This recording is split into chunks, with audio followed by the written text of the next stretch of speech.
So welcome to this second edition of our election vidcast to give you a bit of an insight of what is going on in this exciting election from a point of view of business, entrepreneurs, startups and small businesses. Start off with some good news. I saw today the first picture of one of the leading candidates holding a baby, so I'm sure we're going to see a lot more of that going on.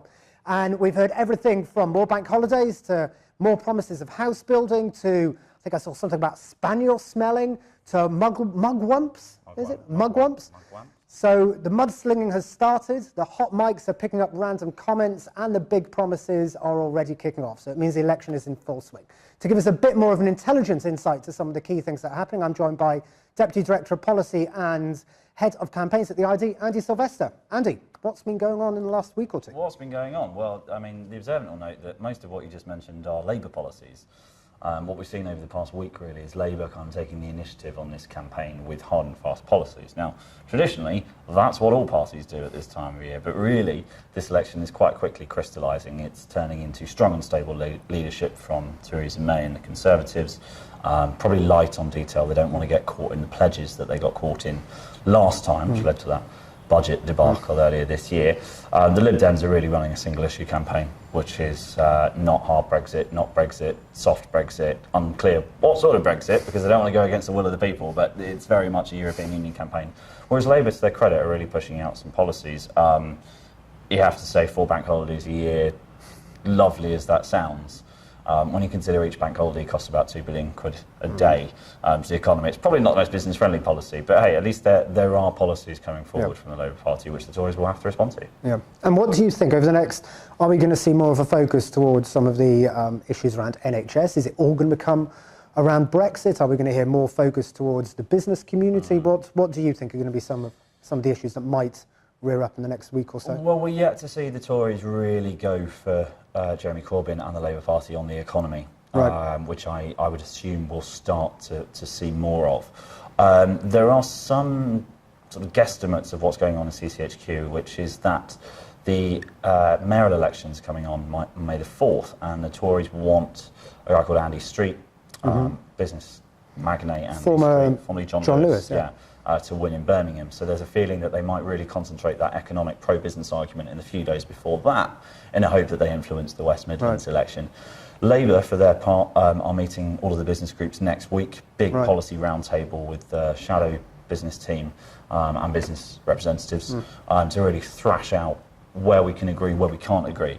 So I think after that we'll start to see more of Labour's policies become more concrete. As I said from the Tories, I think it will just be that strong and stable drumbeat, and that has a benefit itself. And in that meeting next week, what's going to be on your wish list? What are you going to be turning around? What's the IoD going to be turning around and saying, look, if you're going to be taken seriously by the business community, you can't be promising yet more bank holidays, you've got to be doing what the economy needs. I think it's the same message that we'll be putting to the Tories in our manifestos and to the Lib Dems, which is, around Brexit, making sure that we've got frictionless trade exits, to the European Union, making sure that we thought about data, really well thought out skills plans for the future, not just for today, but for a world in which technology is changing pretty rapidly. And really across the piece, just trying to create the most business-friendly landscape that they can. The Chancellor has already said he's moving away from the sort of fiscal rules. It's important, therefore, that on the other side of that, we see real innovative ideas for the first time, not just lower taxes and less regulation, but things like seed enterprise investment scheme. I see more on that. I think startups will welcome that. Okay. And do you think on a sort of slightly less business-related issue, the French elections, is that going to have an impact? Is that we're seeing a sort of very sort of far-right candidate against the more, the centralist candidates? Party didn't exist a year ago. Well, exactly, on Marche and Macron. So it's Macron versus Marine Le Pen in the second round. I was actually in France over the weekend. The result was greeted with a glorious Gallic shrug, and there's certainly a feeling that the polls are actually tipped more in favour of Macron even than for Theresa May over here. So that is the assumption. Probably the biggest impact for the United Kingdom will be what that means for our European negotiations. Macron is a committed European. He certainly believes in the project, certainly believes in the Union, and maybe that'll make our lives a little more difficult around the negotiating table. But to be honest, everything remains slightly up in the air. Yeah. And on the Liberal side, do you think they're going to move a little bit away? As you said, it's a bit of a sort of, not a hard exit, not a soft exit, a smooth exit. Well, I don't know what the term they want to use is. Do you think they're going to move away from that and become a little bit more on the actual business agenda around it, or is it going to be a mainly we are the party that is going to really look at if we should actually exit the EU? Yeah, I mean, politically, the parties are going to talk about an awful lot of things, noise is off, but really what matters is what cuts through. What cuts through to the newspaper leader columns, what cuts through on the BBC 6 and 10 o'clock news, what Laura Kuenssberg's talking about on the BBC. That's what they'll be wanting to talk about, and I just don't see how anyone within the Lib Dems would think that they would want to get off that hard message. We know where the Tories are on Brexit. We're coming to think what Labour stand for. Possibly, yeah. It's still a little bit hazy about whether there would be a second referendum or a second deal in Parliament or a second vote.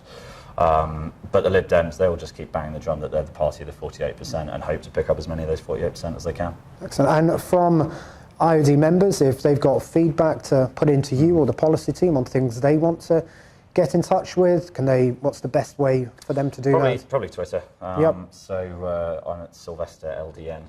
Silvester was taken, alas. Or just ping us an email, andy.silvester@iod.com. Excellent. Andy, thank you so much. So as we heard, there's a lot going on at the moment. Andy and the team have got a big meeting next week with the opposition party, and they'll be doing with all the parties as well to ensure a sort of political neutrality in this and to ensure that we are championing the voice of business and business growth and the economy. Get in touch with Andy via Twitter. We'll also include some of the links in this video in the post on Facebook of how you can get in touch and comment and engage with us as well. We are your membership organisation. We are your voice. You are the people out there running businesses, employing people, creating wealth, creating jobs, creating skills. We want to know what the issues you're facing. We want to know what you feel the parties should be focusing on. So let Andy and the team know, and they'll do a fantastic job of championing that to the powers that be, or the future powers that be. And we'll be with the next one next week to see what's been going on in the next 7 days. Thank you.